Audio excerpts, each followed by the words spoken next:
Hello everyone, today we will talk about how to fix or how to solve the problem of clear cache on the application of REDnote. You will go to settings.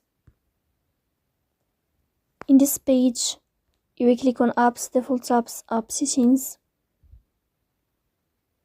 In this list, you will scrolling down until you find this application here of REDnote,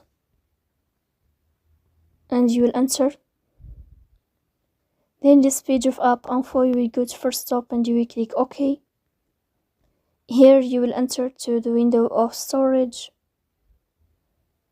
Then you will click on clear cache. In the end, you will go to Play Store. You will search about the application of REDnote. Then you can uninstall your app and you can install it again to fix that problem.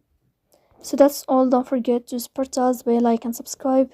See you next time in another video, and thank you for your watching.